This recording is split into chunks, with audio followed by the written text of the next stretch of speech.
He's 7 months old, and that dude is fat as like, he is in the most loving, fatherly way possible, okay?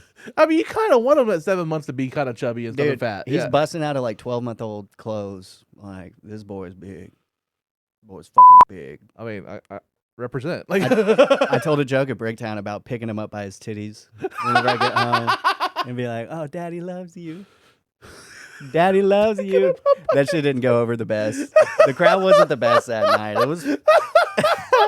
I'm unloading the meat. I'm loading the meat. I'm loading the meat. I'm loading the meat. I'm loading the meat. I'm loading the meat. I'm loading the meat. I don't even know what it means, what it is, what it is, what it is, what it is, what it is. I'm unloading the meat. I'm loading the meat. I'm loading the meat. What's up, guys? New episode of Unloading Meat. I am your host, Jared Ralphie Allen, and today on the show, we have the one, the only, Teryn Cromer. What's up, Teryn? Baby. What's up? Welcome to Bartlesville. Welcome to the show. Oh, thanks for having me. Driving up on a fucking Harley. Yep. Oh, I tried to. Trying to flex. Trying to flex my meat I'm about to unload. Although you safely had a helmet because I was trying to make sure that, you know, like with the chrome dome, you could just be more aerodynamic when you're on the road. Yeah, I need to protect what's there. Like, yeah. There's not much left. But grass doesn't grow on the playground. So, but I have to protect it. So. But are you trying to say you got to stay with like 50 yards away from all playgrounds? Or what? Shut the fuck up. In high school, I went to Tulsa Tech for like sound and broadcast engineering. Yeah. So I'm a musician more than a comedian. Like, I've been a musician my whole life. I've been noticing. I've been watching your Facebook and your guitar. Okay, hell yeah. I've been trying to make like funny niche videos on TikTok because I'm like, motherfuckers can do this. I'm gonna try to fucking do this. So I've been trying to make funny fucking videos and like play guitar along with it. Like, I'll do the duets where like I'll just screen record a fucking. There's this one where it's this bitch that's just losing her mind to a cop, and she's like, you need to write him a fucking ticket, and I'm playing like little blues licks along with it and shit. That's like the 2025 version of that Family Guy meme where like the fat guy on the tuba. Cut it out. I have a glandular problem. I just look like that. It's genetic, okay? You going out to open mic tonight? I'm trying to. My aunt and uncle, they live like a mile away from me, and they're going on a cruise. Okay. So all of us that are tag teaming, taking care of their dogs in their house, are meeting up tonight. Okay, they're dogs. Okay, because that could have taken a turn. Yeah. We're going to tag team my aunt and uncle. I know. Well, the way you set that up, I was just like, okay, this is a really close-knit family. Yeah. Like, we're going to Gigi and Kyle's, and we're going to figure it the fuck out. Okay.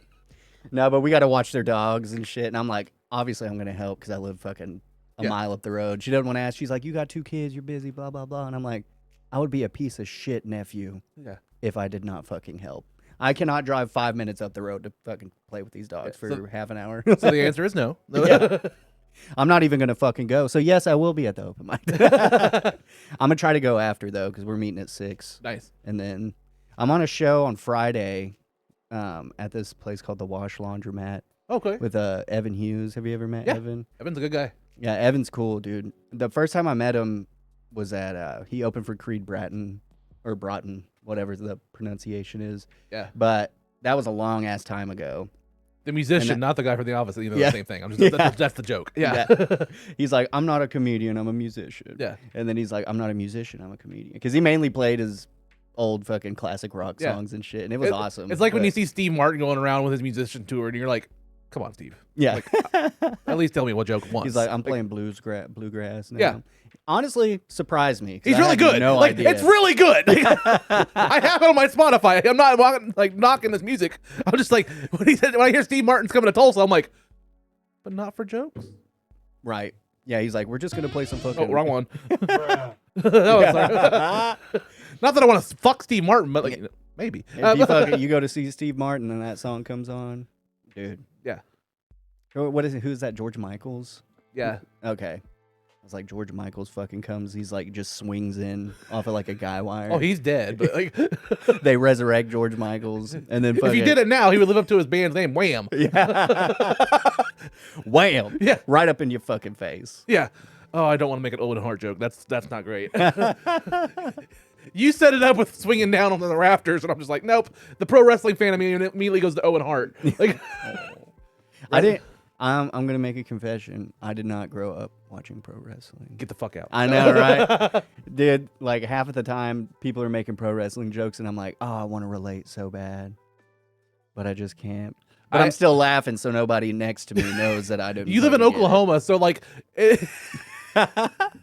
like they're gonna be. It's like 3 out of 4 people. It's kind of like that. Like whenever you see like a toothpaste commercial, and it's like 4 out of 5 dentists recommend. Mm-hmm. It's like if you live in Oklahoma, 4 out of 5 Oklahomans are probably a pro wrestling fan, and they're definitely a Republican. Oh, fuck yeah. Oh yeah. Oh yeah.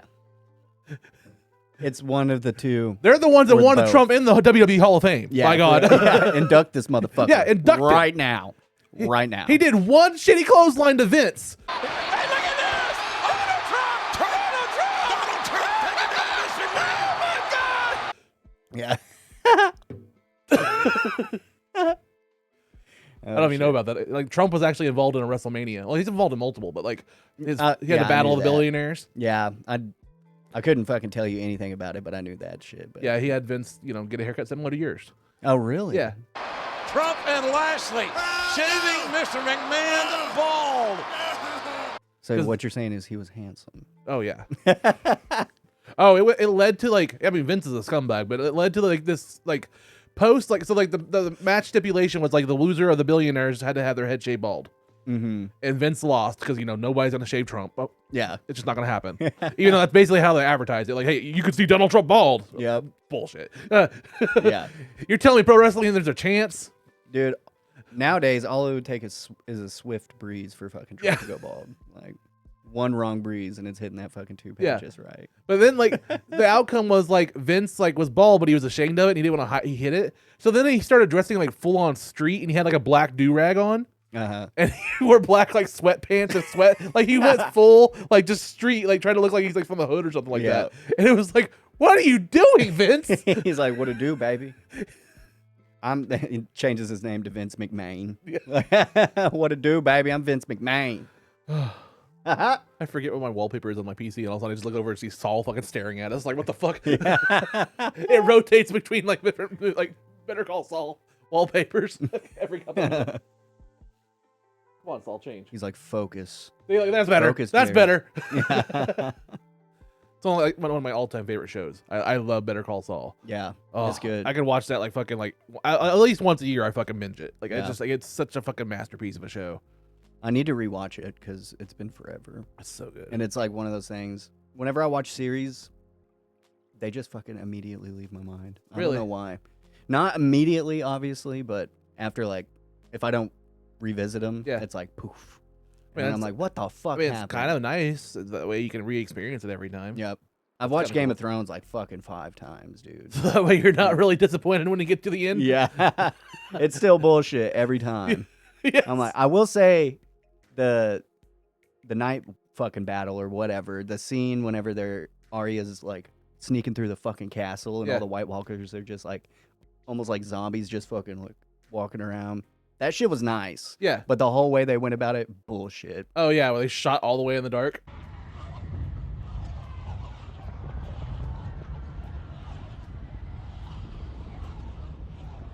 Yeah. Yeah, that fucking whole episode. Or just the whole fucking 8th season, dude. I'm like, oh my God. I loved it too because they're like, well, it's a night battle. We gotta shoot it at night. And Yeah, then Mad Max Fury Road came out and George Miller was like, you guys are fucking idiots. Yeah. Just shoot it in the daytime and change it in post.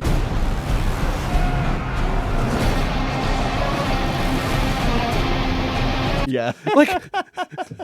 Just darken it in post. That's all he did. Yeah. If you watch Mad Max, watch any nighttime scene, and the sky just looks blue. Yeah. And it just gives you the sense, oh, it's at nighttime. Mm-hmm. But everybody's still lit up perfectly fine. Because real. they're filming a fucking movie. Yeah. Right. Lighting's a little important. Yeah. They're like, no, we'll film at night and we'll brighten it up in post. Yeah. Because it always looks good when you lighten up dark things in post-production. Yeah. That's the best way to do visual effects. Mm-hmm. Take notes, people. Yeah. Take notes. There's a reason why there was such an accomplishment for the Battle of Hoth scene in Empire Strikes Back, where they shot everything on white. People are like, holy fuck, that could be done? Because you gotta hide the matte lines. Yeah. Yeah. Oh shit, we're getting dude. geeky on here. Mhm. Oh yeah, that's what we're fucking here for. Yeah, I mean, what do you expect in this room full of fucking like anti-vagina? Yeah, I don't feel a geek vibe whatsoever in here. Not Like, so much. Basically, Hasbro owns my life and my childhood. who? Hasbro, like, Is that toy manufacturer? yeah, because like over the years, like every corporation's become a monopoly in 2025. Let's just face it. Like everything's gobbled up every other company. Oh yeah. Hasbro now owns the license to Power Rangers, Transformers, Marvel, Disney, Star Wars, Milton Bradley board games, My Little Pony. Damn. Like everything is made under that one umbrella, and then like Mattel has like everything else. Yeah. So like it's like you can go like all the way like and like Mattel because McFarlane. It's like Hasbro, Mattel, Hasbro, Jazzwares. Jazzwares, baby. And then you got fucking Patricia's and Hustler of Hollywood, the other main manufacturers. Of So, quality toys. quality toys. Quality Which Patricia's went through a name change. Used to be Priscilla's. Yeah. And then I was like, I guess that was too risque for the Tulsa area. They're like, we need to fucking whiten this name up. Yeah. Patricia. Yeah. Because I'd totally rather fuck a Patricia than a Priscilla. Like, Well, I'm just saying, like, from clientele, we're talking about sex toy companies, guys, if you don't get the drift. Yeah. There's a local company called Priscilla's, or it used to be Priscilla's. Now it's Patricia's, where fun and fantasy meet. mm-hmm. If you guys want to give me a sponsorship, I'd read the shit out of you guys' stuff. I'm queer. I'll try stuff out. I don't care. You just got a fucking dildo gavel, just bam. You put a segment If on you give me a meat one, I'll make it work. I can unload it. All right. Close enough. Hit the fucking soundboard. Yeah, we can. Well, I was trying to go for. My meat! My meat! Surprisingly, there's not a lot of meat sound effects online that are just like sound bites you can just grab from like a soundboard. Yeah. Yeah. You fucking search it and a lot of questionable shit pops up. Yeah. It's like, I don't know if I'm clicking that link. I'm unloading the meat. Unloading the meat. Unloading the meat. Hey guys, this episode is brought to you by Meat Reactions, my brand new react show every week coming to you on the Unloading Meat channel, where I get to break down my favorite TV shows and movies, starting with Mighty Morphin Power Rangers Reignition. Don't leave. You'll miss my coming out party. That's when I destroy. Rita is progressive! Wow! Slay Queen! I hope you guys give it a look and check it out. Thanks so much. Now let's get back to the show.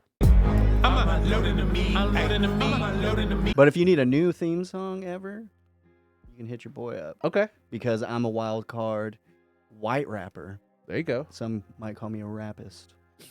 So, yeah. If you ever need that, because, dude. Is that like that Arrested Development when he was like an analyst and a therapist and he was an anal rapist? Yes. Yes. I'm a white rapist. All right. I was in a couple, like, metal bands and shit like that. And then, like, most of the music and shows I was on was all for rap. And fucking, dude. I'm that wild card guy. You saw that one concert of Linkin Park and Jay-Z and you're like, got Dude, it. yeah, I'm destined for it. Collision course. Yes, I know the name. I'm white. Right, yeah. Linkin Park was my everything when I was 15. Get him, Jay. Get him, Jay. Yeah. Tell him, Chester. Oh, wait. But that's what I went by Chiefy. That's what my fucking tattoo up here is. Oh, really? And I'll show you when we can get closer. But the Yeah. underbite on this skull is so fucking ridiculous. It's my favorite part about the tattoo now. Okay. Because I didn't notice it with the stencil. And then I got it and I was like, God damn. It looks like a fucking Neanderthal skull. Smoking a Tattoo joint on my regrets, shoulder. man. It happens. Every tattoo has regrets in hindsight. I don't regret it. Well, I mean, like, just like there's the imperfections are like the stories. Yeah. Like, you know what I mean? Like, it enhances it more than it's a detraction. Is what I'm trying to say. Like, yeah, technically it's a mishap or a mistake or a typo, whatever you want to say. But like, it adds character to whatever fuck it is. Like, Yeah. I have my Deadpool one, and there's for some reason the dude was like, oh, so he breaks the fourth wall. But yeah, so he starts just like entering in random fucking punctuations. Yeah. And just misspells shit on purpose, like he thinks that's funny, and I'm like, "What are you doing? You're ad-libbing shit for Deadpool on my arm live Without my permission. Yes, like there's extra like question marks and exclamation marks on everything. It has "is" with an apostrophe between the I and the S. Eyes. Yes, eyes. Eyes will break the fourth wall. I was about to break the fourth wall. So I said, this thing is permanent? I'm just like, what the fuck, dude? What an asshole. He starts fucking writing out in wingding font. He's like, you'll never know what the I was like, could you have at least done Comic Sans? Right. I want some fucking Sanskrit. Yeah. That's fucking dope. So like every season I make a new poster and kind of just have everybody sign it. You're gonna sign that one tonight when you get done. Hell yeah. But like just kind of like showing the growth of the channel. We're on season basically 4 now because I've been doing this for about 2 years. Okay. And just trying to show the growth of the channel because eventually like I own this house now. Like I paid it off and during COVID and stuff. Like I'm one of those people like when the Biden bucks came, like the stimulus money, I didn't really buy a lot of shit. I paid off my house and car. Yeah. And then right after got divorced. So like everything kind of just lined up, which I tell people like I feel kind of lucky, but like, I was 35ish at the time. Everything kind of happened and kind of lined up, and I was like, okay, well, I have everything paid off at 35. I own my house, own my car. I have my 2 kids. As long as I keep my bills low, I can kind of go try out for my dreams. Yeah. So that's why I built this, launched this, and then like try to go stand up again, and like try to just do that. And that's why I do like things like Grubhub or like side hustle to do my production studio stuff, flip toys on the side, and just like it allows me to be super flexible and do as much comedy as I possibly can. Hell yeah. That's what's up. And it's just like I'm kind of lucky in that sense. Like I'm just trying to do what I can to make something out of Oklahoma. Yeah. Oh yeah, dude. Come here, girl. Because just that ability to have the free time, Yeah. like that is incredible. I don't take it for granted. Like I don't Yeah. what do you call it? Don't take it for granted. But like I don't I know it's a luxury compared to like some of the people like in our scene and stuff like that too. Mm-hmm. But also like I live an hour away too, so it's like Yeah. I gotta drive an hour to every one of these mics too, so I kind of have to do something. Yeah, for real. Yeah, there's just not too many open mics in Bartlesville. No. There? Which shout out, I mean, if there's any bars or something like that in Bartlesville that want to launch an open mic and need a host, I would love to do one for our scene here and like kind of draw some attention here. Yeah. There's a few places here that do comedy shows like for some different private events and stuff, but there's not really a big comedy scene in this section. Yeah. Because, Bartlesville's kind of known as the oil town. It's where Phillips, headquarters is. Mm-hmm. So it's a bunch of rich old white people. Yeah. And they're like, we don't joke about nothing. Okay. I mean, there's a reason that there's a fucking pro drag queen documentary on HBO Max called We're Here. And they devoted 3 fucking episodes to this section of fucking Oklahoma, specifically Bartlesville, about how there's an anti-drag like declaration for this town, and there's like fucking like protests and shit for like you're gonna take our kids and shit like that. No shit, really? They're like, we do not support drag queens in this house. Yep. Nyla, hi baby. Which I named her like so like I'm an AEW fan, which is the basically the second company in the U.S. compared to WWE for pro wrestling, and they have one of the first like openly trans wrestlers, Nyla Rose, on there, and like she's fucking cool. She's fucking hilarious. Because at this stage in the game, it's all recycled jokes. It's nothing I haven't heard before. Sometimes it stings a little. Sometimes things seep through the cracks. It can be a little challenging, but for the most part, these are some very uncreative people. Hey, anybody out there listening, let me help you out. A good joke would be the fact that I just recently wrote an issue of X-Men. So who better than to write the X-Men than an X-Man? Oh! See, there you go. You want some original material? Why do I have to help you hate me? You guys are so unoriginal, so not funny. So, and guess what? Now you can't use that one because I took the power away. And I named her after that because she's the baddest bitch. Hell yeah. That's where I named my dog after. Represent Nyla. I was like, yeah, she's a cool bitch. Now she's just side-eyeing me from around the corner. That's what my son will do in his bouncer. He'll just be hanging in the hallway. And I'll like peek around the corner and he'll be like, just fucking side-eyeing me. And then he'll just start jumping. He's 7 months old. And that dude is fat as fuck. Like, he is in the most loving, fatherly way possible, okay? I mean, you kind of want him at 7 months to be kind of chubby and stuff fat. He's busting out of, like, 12-month-old clothes. Like, this boy's big. Boy's fucking big. I mean, I represent. Like, I told a joke at Bricktown about picking him up by his titties whenever I get home. And be like, oh, daddy loves you. Daddy loves you. That shit didn't go over the best. The crowd wasn't the best that night. It was. That's fucking funny, though. Dude, yeah. The joke is how I mean, I'm calling figured CPS after this, but like, yeah, for real. Just kidding. Let me get a head start though. Give me an hour because that's how long it'll take me to get back to Tulsa. Well, I mean, eventually you can visit them whenever they're attending Head Start. Damn it. Damn it. You motherfucker. So yeah, it was great seeing my kids for the last time before I left to come here today. Well, technically you're the motherfucker because you have kids. Yes. I'm the father of all motherfuckers. Yeah. I mean, I have As, two kids as too. the people say. We're just gonna have DHS call on both of us right now. Yeah, right. Yeah. After this episode goes out, we're on a watch list. Yeah, we're gonna cut this out. We're gonna cut this part out. But the joke was about me picking my son up by his little man titties.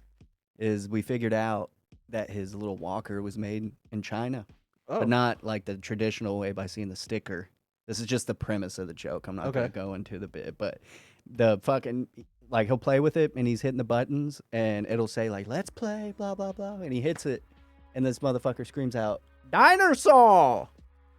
Dinosaur!" And it just fucking repeats, and my wife and I look at each other and we're like, "That shit was definitely made in China." So the joke was like, I got home from work and he's just sitting there, boom, titties out, and I got over there, pick him up. I'm like, "Daddy loves you, Daddy loves you." And then I sit him in the walker, he hits it, screams out "Dinosaur."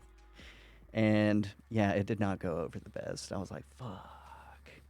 I've only done about 10 open mics so far, and I'd say it's been about 50-50 with good After and you bad. do the review of the dinosaur and you start doing that accent, when you go back and you're about to say Walker, you should say Walker in that accent. Like you Walker. Yeah. Like just like it would actually give you another laugh. It would Yeah. get- And I was like, fuck that Walker. yeah. And I took that shit and burned it outside.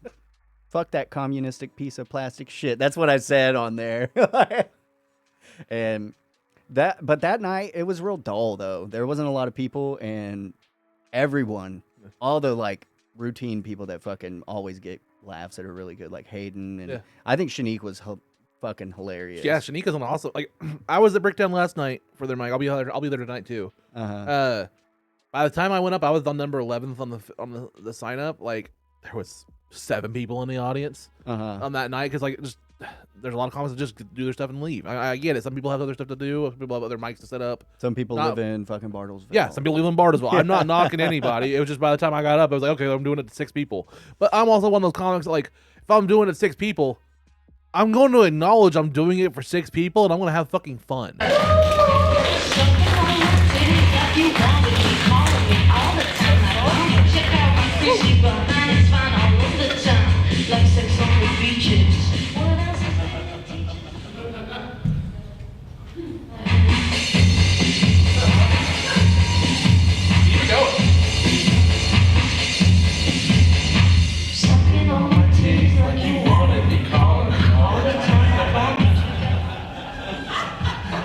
If you want that shit, you gotta subscribe to my OnlyFans, bitches. Because I'm like, nothing against any mic or anything like that.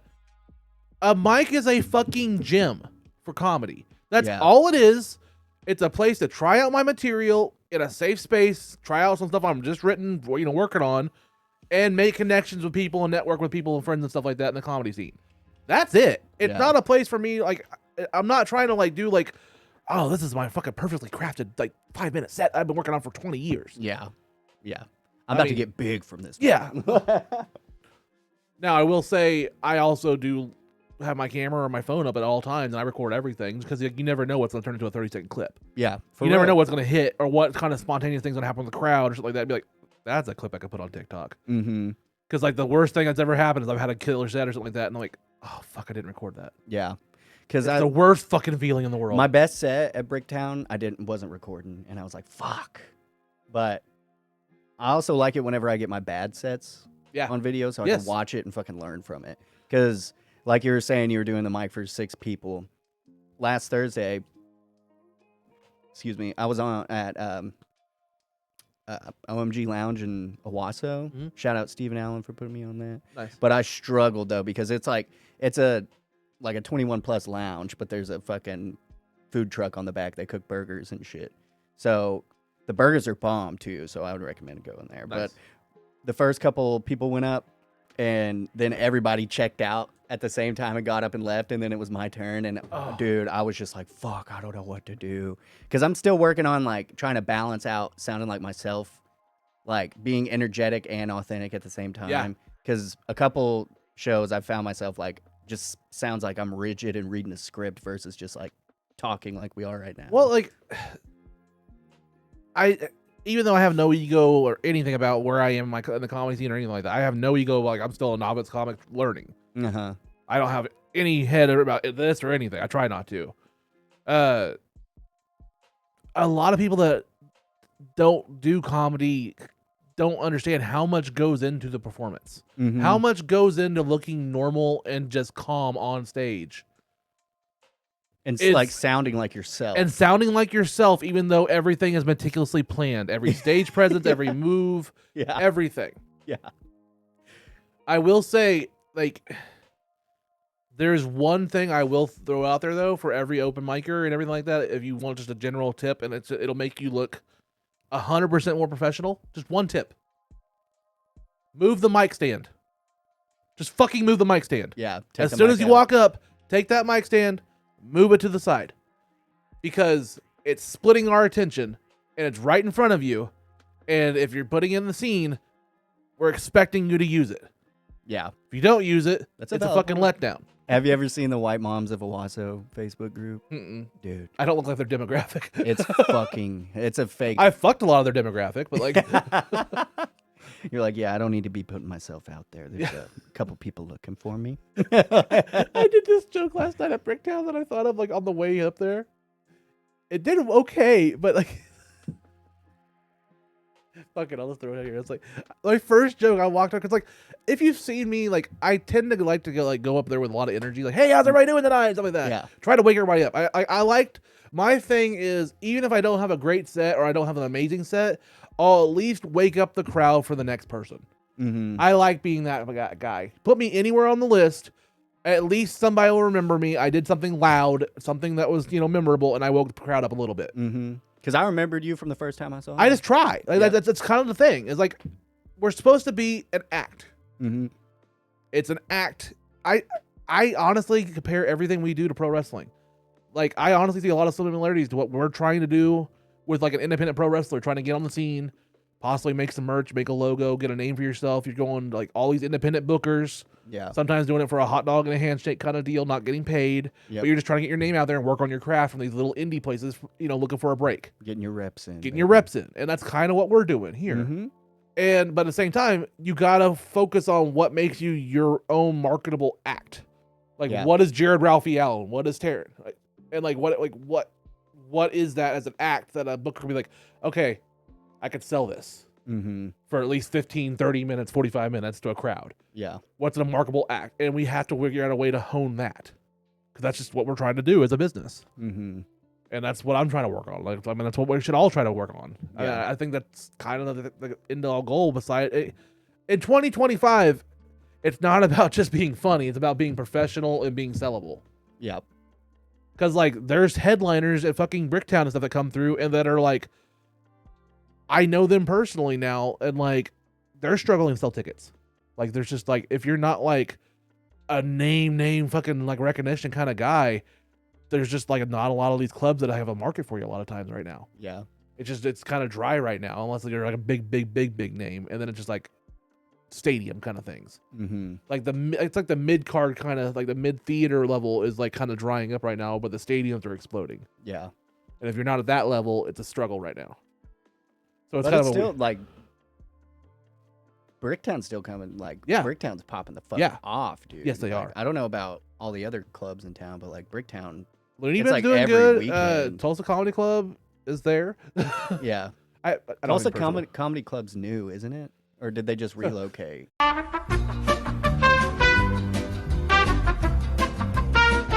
Tulsa Comedy Club has been around for years.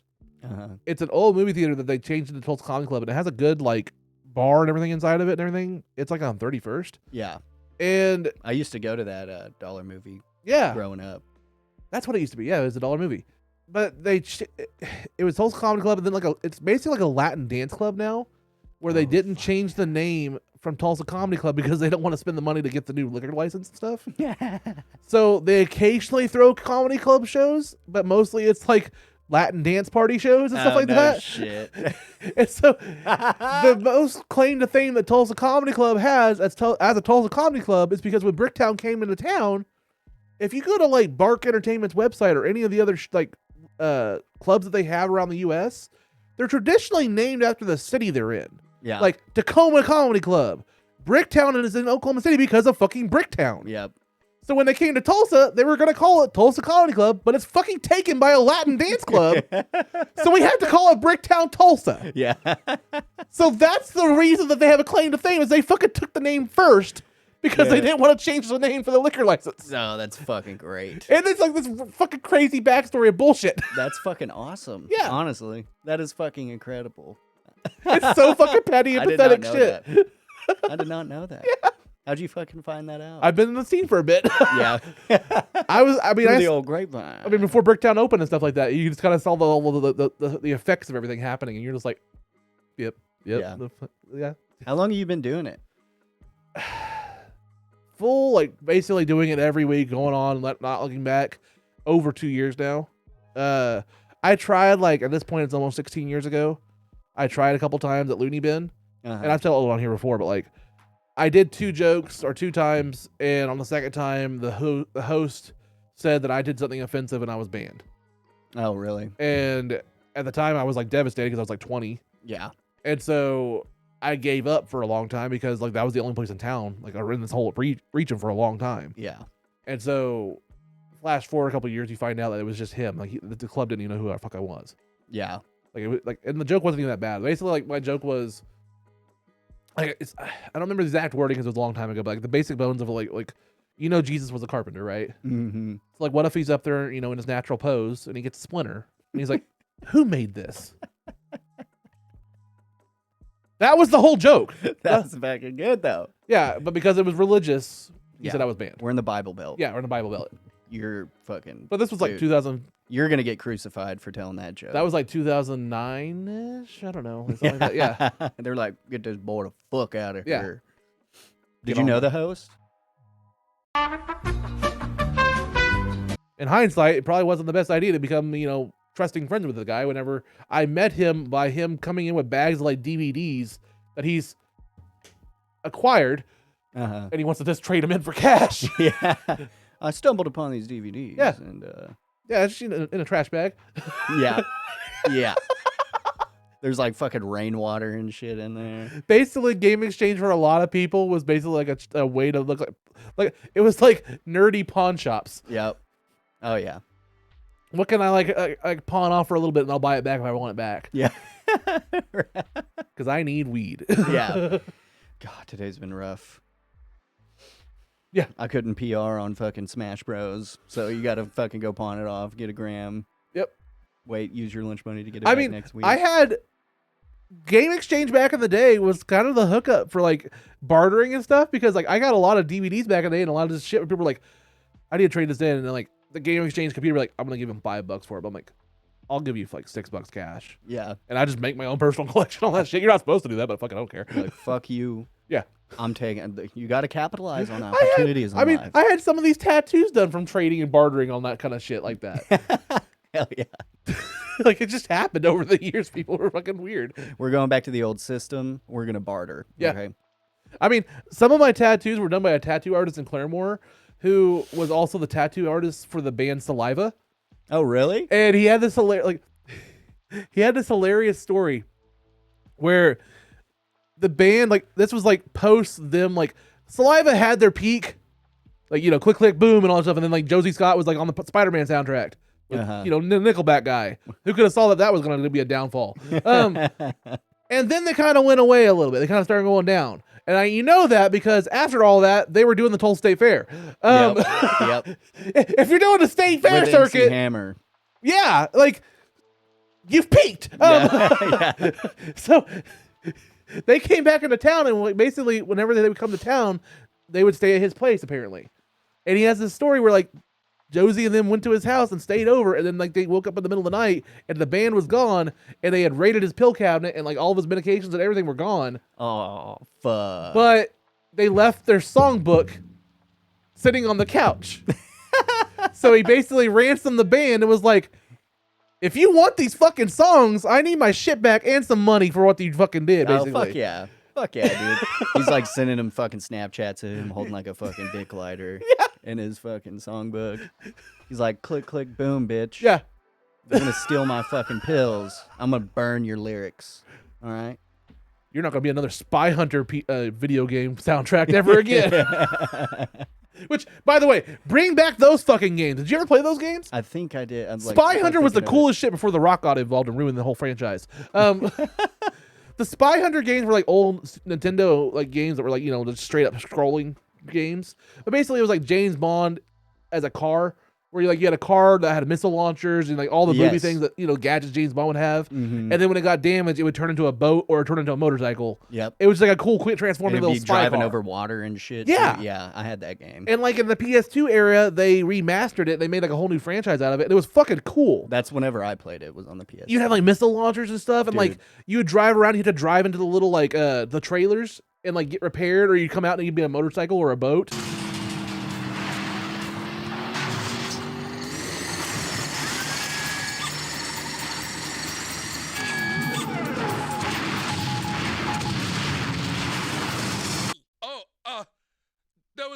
There was a ghost. Like that was a cool you concept. Like fucking shift while you're in motion and come out as a fucking motorcycle. Yeah, it was really neat concept. And then they did 2 of them, and it was like going up, going up, going up. And then The Rock got involved for a third one that was also being tied into a Rock movie. And then the movie got put in developmental hell. And then the game was like, did we release? Like, and after like a year or 2 of delay, they just kind of like pushed it out, and it still has The Rock's likeness in it and stuff, but it's supposed to be attached to a movie that never happened. And it just doomed the whole franchise. We got to rebrand. Yeah, it ruined the whole franchise. Like after like it was going off. Yeah. But it was like pre The Rock being like the Hollywood poster child. It was like when The Rock was still doing things like Doom. Yeah. So it wasn't like Hollywood megastar Rock. It was like former pro wrestler turned actor Dwayne Johnson. Mm-hmm. That era of The Rock. Yep. So I kind of understand why things got fucking doomed. Yeah. They're like, this guy's popping the fuck off. Yeah. So we got to capitalize on life's I did like that era of The Rock, though, because he did a movie called Be Cool. Have you ever seen that? Mm-mm. Be Cool was a sequel to the famous movie called Get Shorty. And it's like a dark comedy kind of movie. And The Rock plays a... he's like a gay but not gay bodyguard for like this music industry kind of people who also moonlights trying to make it in the music business singing country music songs. Are you fucking kidding me? The Rock. But he doesn't understand that he's singing female country music songs that are like saying, he's singing Loretta Lynn's like, "You ain't woman enough to take my man." And it's The Rock, and he's selling it like it's 100% legit. Dude. And it's fucking hilarious. Really? Yeah, fuck it, we're pulling it up. Pull it up. You're fucking kidding me. Oh, but I don't think you can. 'Cause you ain't woman enough to take my man. Women like you, they're a dime a dozen. And in the movie, basically his character paid for this entire music video himself to be like his breakout music video to get known. Yeah. And it's like, he's like, no. I can't imagine why. He's like a big tough bodyguard for like rappers and stuff. And he does this. Oh, no shit. They're like, we didn't know this motherfucker at all. Keep it up. Wait till the song is done. You're gonna have 245 pounds of feminine ass whooping. Do it again. And like the crows that are on strings going up and down. It's so bad, but it's fucking funny. And look at his chord hand. He's just muting all the strings. Every guitarist that watches this is like, fuck you, Dwayne "The Rock" Johnson. Well, you thought that notoriously pro wrestlers who, you know, I don't say fake, but, you know, pretend to do things. Yeah. when he would switch to acting, would pretend. You think he's really playing this fucking guitar? Right. Pretend better, okay? Stand right here. My dead body, so get out while you can. And he had to sneak in a fucking eyebrow. Yeah, he's got that sharp eyebrow raise. My favorite part of this whole video, I have this like, it's like locked into my memory. At the end, this chick just goes, whoa, whoa, whoa, whoa. Downright trifling, man stealing bitches. Trifling man stealing bitches. Yesterday, you ain't woman enough. Cause I said sometimes Another number. that he don't need, like y'all. He took us Like you bitches. He's having trifling fun. You can tell he's bitches. having fun like, shooting this. Oh yeah. It'd be so hard not to laugh. In the actual movie, like the final cut, they only show you like 20 seconds of this. But on Oh, like no the shit. DVD and like the post extras, they show you this. It's a full music video. It's this Fuck entire thing. They actually shot the fucking Is that a pig? the tumbleweed Oh, on a tumbleweed. string being pulled across. It's just being drug. and I'm gonna stand right here. It'll be over my dead body. So get out while you can. It's I can't believe he did this, but it's like I'm glad it exists. I'm very glad this exists. Woman enough to take my man. You bitches listen up, 'cause you ain't woman enough to take my man. See what I mean? Yeah. Like, she looks like a fucking Muppet there. Like, whoa, whoa, whoa, whoa. Not my man. Not my man. Yeah, look at that fucking Jim Carrey eyebrow raise. And it fades to black. It fades to black as like every classy thing should. That's great. You know, we're gonna make sure this episode fades to black. Yeah. As classy things should. Fuck. We're gonna Dwayne The Rock Johnson this fucking episode and fade it to black. But like Mhm. that's why I'm so grateful for this, because of what I've, again, no ego, but what I've built here of like, this is a way to one-on-one get to know somebody and get like strike up a friendship, strike up camaraderie with people I consider a peer, because we're both trying to do something in comedy. You know what I mean? Yeah. And like that's valuable.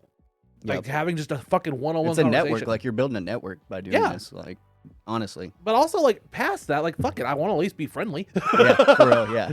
Because now when we see each other, we're not going to be like, hey, my name's Teryn, my Yeah. name's Jared, blah, blah, blah. Because like after an hour, at least an hour conversation with a stranger, I'd like to at least be on nice terms with them. Yeah. Like I could say like after doing like, you're gonna be like episode like 103, 104.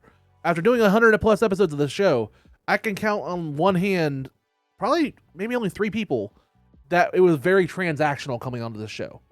Like What do you mean by that? they came on, they had a purpose to promote a show or something like that. We talked for an hour and it was like, okay, bye, thanks, bye, and then I never talked to them again. Yeah.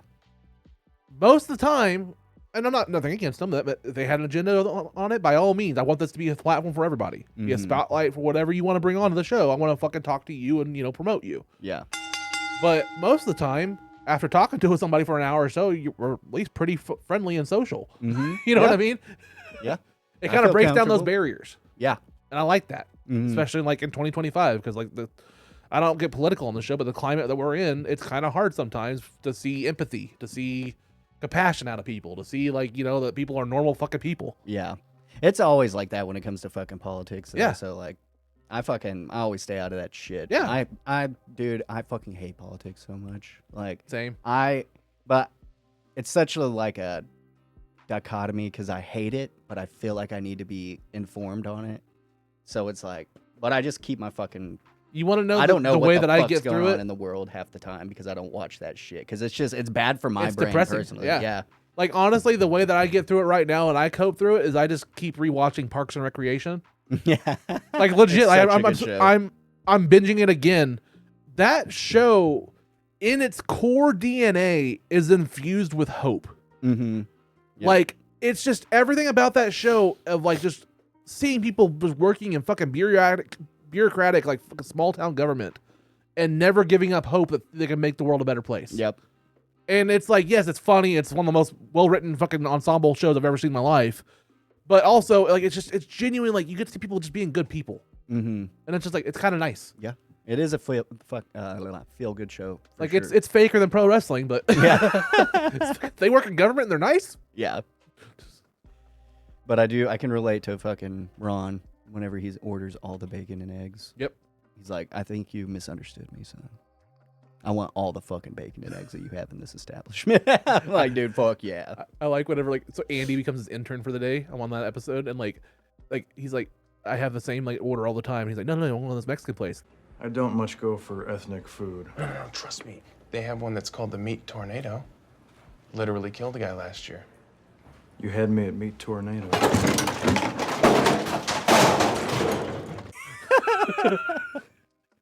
Well, fuck yeah. Any right-minded human being alive, you'd be like, fuck yeah. Yeah. For We that hear that price, in Oklahoma, we're like, yeah, that's just a Tuesday here. Like, yeah, for real. Fucking full meat tornado for that price? Yeah. Fuck, I'd be losing money not I buying mean, it. that's kind of why the size that I am. That's kind of why the size I'm the size that I am, why I am. Whatever, speak to what you want to talk about there. We all got it. I have this like mental thing where like I go through like a fast food place and like, what's the best value for the buck? Oh yeah. Or like, how much food could I get for this price? Mm-hmm. Like I got $10. It's like the Taco Bell mindset. Like, okay, I got $10. Taco Bell's gonna give me a fucking feast. Yeah. Somehow, I'm gonna regret it in a couple hours when I'm on the toilet. But for at least 30 minutes, I feel fucking full. Yeah. You're like, this was a great decision. I'm not gonna regret anything about this whatsoever. I mean, I am the comic though, because like in growing up in Bartlesville, past like 9 o'clock, the only things that are open are like Taco Bell and Wendy's, and that's basically it. Yep. And IHOP.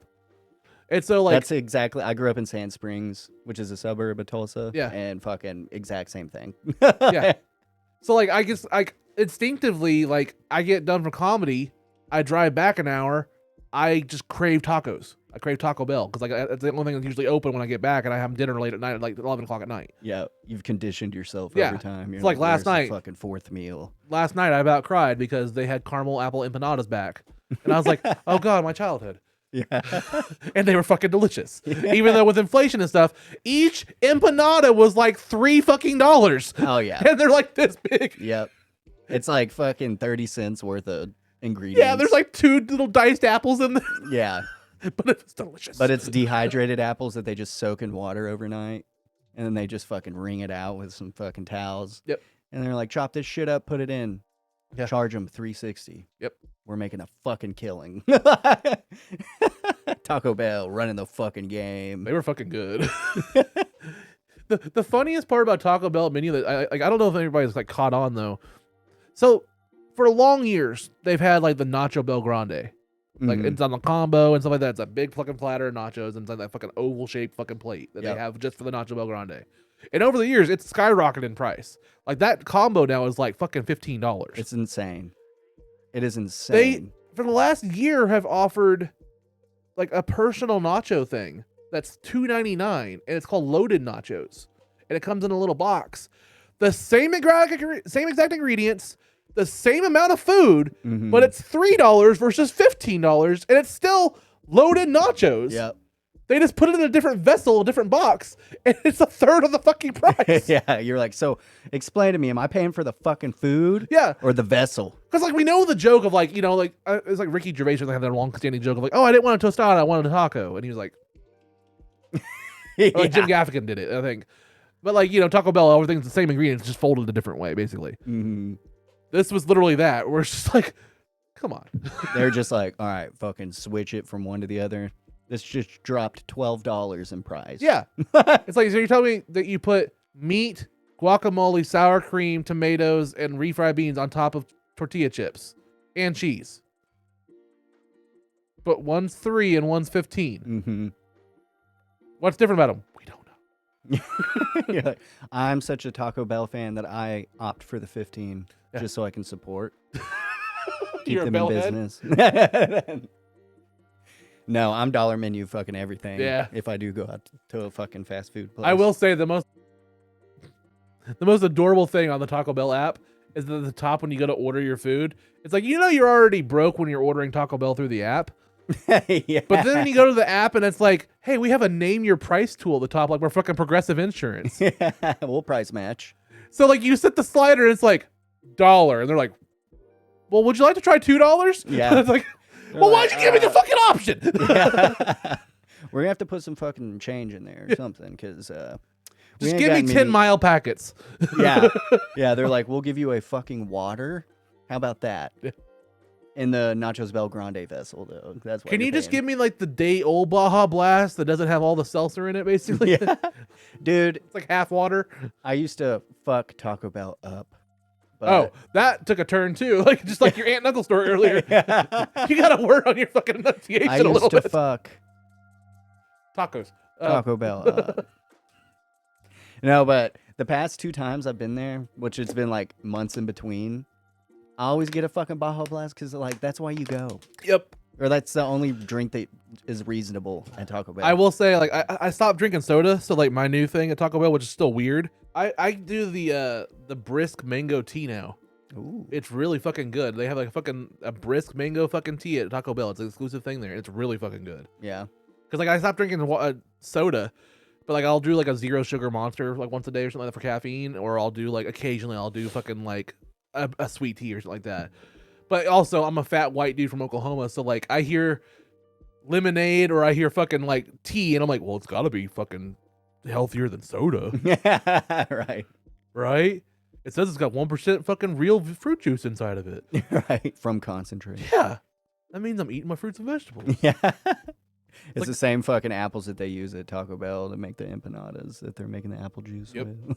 That's just like in 2025, everybody like fucking thinks they're eating healthier because they're eating all these like the number one seller at almost every single fast food place now is a fried chicken sandwich because of Popeyes, and people think that's somehow healthier than a burger. Yeah, I'm eating chicken. I'm eating chicken. It's got a lettuce or at least a pickle on it. Yeah. It's healthier than a fucking Big Mac.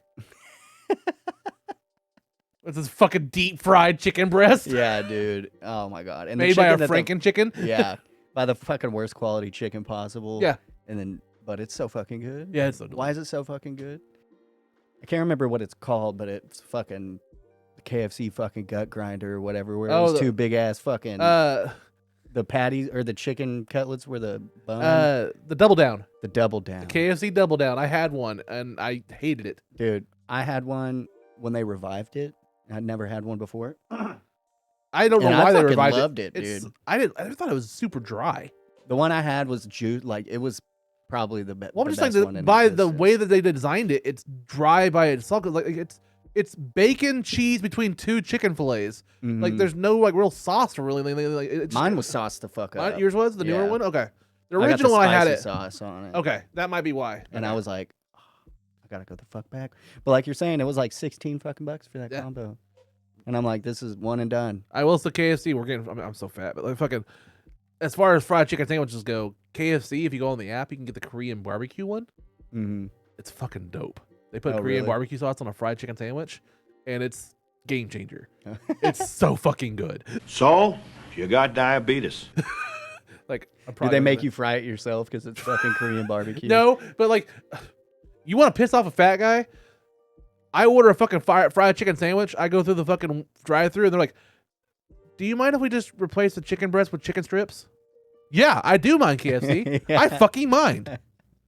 I'm sorry, you're gonna have to wait another 5 minutes, Lyle. Like, I don't know. Yeah. Like, don't ask me another stupid fucking question like that again. How dare you? Yeah. Really? Like, I'm calling fucking corporate. I mean, I work Grubhub all the time, so I see all the horror stories. Like, oh my god. Speaking of Taco Bell, didn't think it was possible. I mean, it happens. I went to a Taco Bell to pick up a Grubhub order. It was a 25-minute wait because they ran out of hamburger and they ran out of fucking cheese. Where at?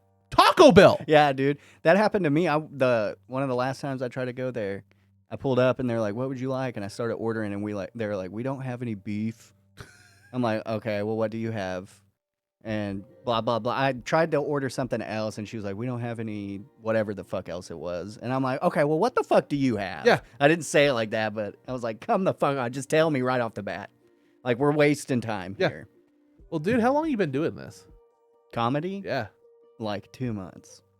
You're killing it already, man. Like you have a presence on stage. Like, you're working on it. I don't like, because I've always been funny. Yeah. But it's completely different up there. Yeah. Like, the difference is actually writing and preparing, because there's been a few times I haven't repeated the same that show I told you I did at OMG Lounge was the first time I repeated the same set. Yeah.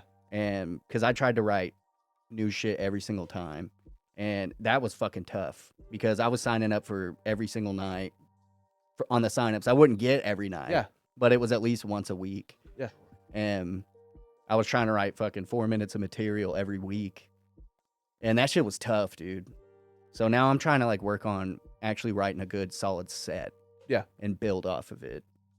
So I've been trying to write like not clean jokes, but just more witty and not just rely on fucking just being super vulgar on everything. Yeah, it's time and place for all that. Mm-hmm. Like Jezelnik said it all the time. Like it's not about saying like the worst, darkest thing you can say all the fucking time. The magic trick is getting away with it. Yeah. You got to write it clever enough to where like people are like, like I appreciate you went that way, but it was clever. Mm-hmm. Like if you don't have that aha moment, you didn't land it. Yeah.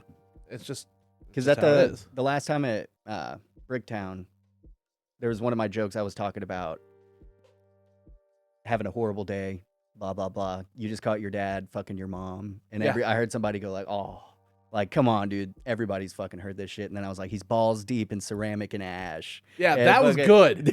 Yeah, I was like, I was telling my wife before because I had crazy anxiety, but whenever they called me to go on deck, I was like, I just want to fucking run out of this club right now. But I told Sarah, either whenever I say that, either it's gonna fucking kill or it's gonna fucking suck. Yeah. And it got way better laughs than I thought it was going to. So I was like, let's go. Trust your gut. Yeah. Trust your gut, and then slow down, just pace everything. Mm-hmm. I mean, I am notoriously a fucking speed talker. Like I fucking rush through my shit, and like I am horrible about like, oh, you give me 4 or 5 minutes, and I think I fucking plotted out like 4 or 5 minutes, and I've get through it in like my first 2 minutes, and I'm like, oh fuck. Yeah. Like if I do not am I not cognizant about slowing down at all times, I will just burn through my shit, and it doesn't land near as well as the fucking like, whenever it's rushed. Yeah. And, yeah. Because the best set I had, like I was in the pocket. That was the first time I felt the pocket. Like because every part of the set that I thought would get laughs, and then they would be extended laughs. So I'm just sitting there, just fucking relishing in it. I'm like, oh, this is fucking nice. This is what it's about, baby. Because that like every set I've done, I've gotten laughs, but some nights it's just been bad, and I'm up there feeling it, just like get me the fuck off of the stage, please. But it makes you appreciate it when you ever do land it. Mm-hmm. Like it's incredible highs, incredible lows. Yep. And they're good learning experiences too, because even though like watching people perform and not getting laughs, but still keeping their not their momentum, but just their like energy and presence. Their energy and presence, exactly. Thank you. That's a skill, dude. Yeah. That is a fucking skill, because you just want to fold. Half the time, I just want to fucking fold because I'm telling the joke, but I'm thinking all this shit in my head. Oh, I want to say personally, I don't know if you met him or not. Shout out Hugo Willie. Hugo Willie was the closer last night at Bricktown, and because of it being a Tuesday and stuff like that, there was not a lot of people in the audience by the time we got to the closer. He acknowledged it and just fucking crushed it for fucking like, whatever time he had, and just had fun. Like, we had this one couple that was not comics. At an open mic, traditionally it's mostly comics. You don't get a lot of normies a lot. Yeah. This one couple were just like, hey, it's a Tuesday night. Let's go out to the local Bricktown and just have some drinks and have some fun. Dinner tart. They were the sweetest couple, and everybody picked on them because we knew we don't, they're the normies. They're the one, actual crowd people. So we're going to pick on them and, crowd work with them all night. They were sports about it, had a great time. Hugo fucking just went after them for a little bit, had a good time with them. And, like, he made it a night for them, basically. Like, he made it to where, like, an experience where they didn't regret, like, hey, next time we're not going to come out on a Tuesday because it wasn't the greatest. No, Yeah. It was, hey, that was awesome. We got fucking, like, treated like rock stars all fucking night. It didn't hurt that his girlfriend looked like a Kardashian.